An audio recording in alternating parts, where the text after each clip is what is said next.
Cette technique, elle procède de ce qu'on appelle appui, réchauffement et ramollissement. Ça veut dire que tout manque de circulation ou toute restriction dans la circulation entraîne une stase. Une stase, c'est du froid. Donc, à partir du moment où je vais réchauffer, ça va circuler. Et je vais redonner la mobilité. Donc, le premier temps de la technique, il va s'adresser au foramen jugulaire et au sinus occipital postérieur. Vous rappelez que c'est effectivement les deux endroits de sortie. Donc, le premier temps va consister à libérer ces zones-là. Et pour ça, vous allez mettre vos deux mains comme ceci, sous l'occiput.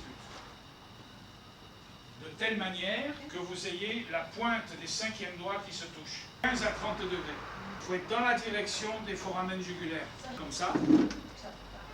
Il faut bien enrober, arrondir l'occiput. Pénétrer tout doucement dans les tissus sous-occidentaux. Et on va aller à la recherche, à la rencontre d'une tension. On va appeler quelquefois ça une densité. On va appuyer un tout petit peu plus. Je disais, là, le dialogue commence avec les tissus.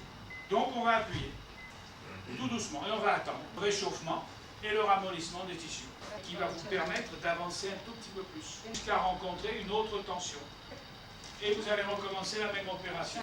Du même côté, de l'autre côté, des deux, j'en sais rien.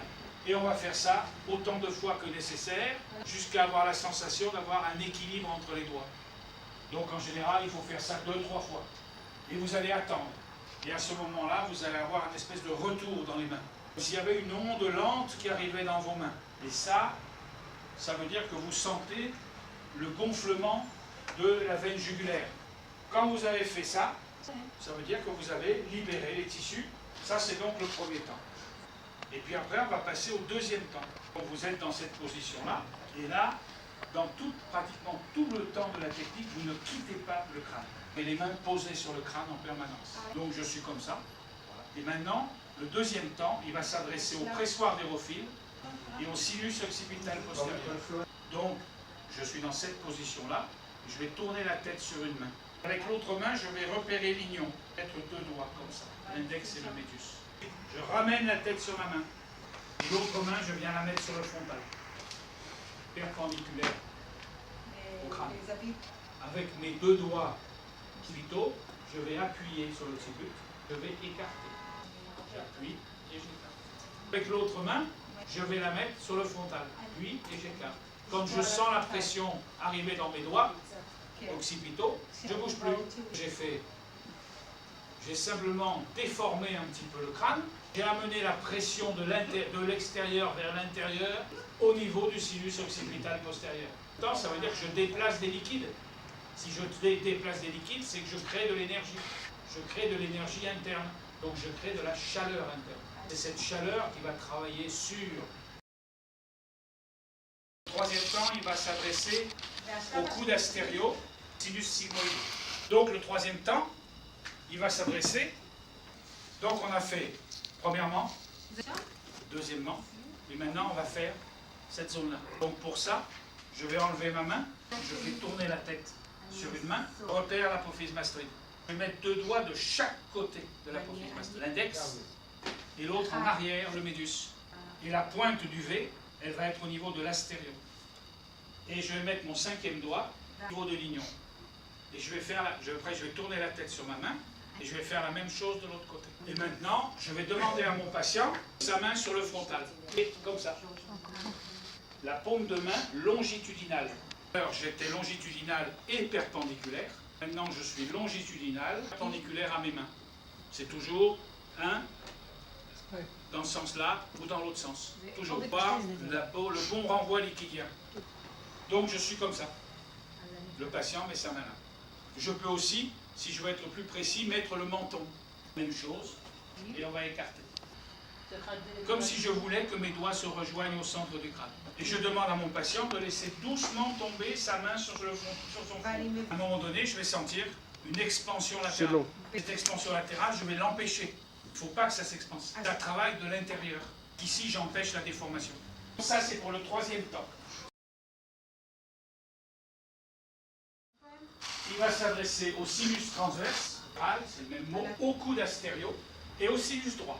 Faites il va s'adresser au pressoir d'aérophile et je vais faire la chose suivante. Mes cinquièmes doigts sont toujours surlignants. Je vais venir poser mes pouces au niveau du vertex et je vais ramener mes index au niveau de l'astérion. Puis je ramène mes quatrièmes et mes troisièmes doigts au niveau de la ligne courbe occipitale supérieure. Le crâne, vous allez le soulever. Ici, on est dans cette position. On va faire une double flexion des poignets, appuyer sur l'astérion et les sinus latéraux, et vous allez ensuite rapprocher vos cinquièmes doigts de vos pouces. Rapprocher, comme une opposition. Ça donne ça. Je suis comme ça. Ça donne ça. Vous voyez, tout le monde voit. 1 et 2. Donc on donne appui, pareil, et on attend le réchauffement et le ramollissement. Variante, main avec les petits doigts ou les grosses têtes, vous pouvez se mettre debout. Mettez vos doigts comme ça, de chaque côté, entre entre l'ignon et l'astérium. Et je me mets comme ça. Demandez au patient, pareil, de mettre sa main sur le front. Donc ici. Et maintenant, qu'est-ce que je vais faire? Appui, écartement. Écartement des doigts, toujours. C'est pas ça, hein, c'est appui et écartement des doigts. Il faut ouvrir le V. La suture, elle ne va jamais, les fibres de collagène, il faut les mettre légèrement en tension. Hein, les fibres de collagène, il faut légèrement les mettre en tension. Le deuxième temps, il est pour le sinus droit. Donc, ici, je vais mettre ou mes troisièmes ou mes quatrièmes doigts au niveau de l'ignon. Mes index vont soutenir le crâne latéralement. Et mes cinquièmes doigts vont être posés sur la table. Et je vais mettre mes pouces, pareil, l'un à côté de l'autre, sur le vertex. Ok. Et le travail, ça va être avec les doigts qui sont à l'ignon et les pouces. Qu'est-ce qui se passe? Le sinus droit, il est entre mes doigts. Faire ça. Donc je vais diminuer sa longueur. Donc j'augmente sa largeur, sa lumière. Et c'est pareil, je vais attendre le relâchement. Le cinquième.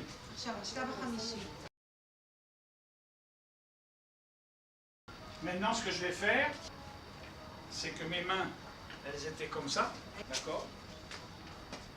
Très bien, merci. Et maintenant, je vais faire ça avec mes mains. Je vais faire une double pronation.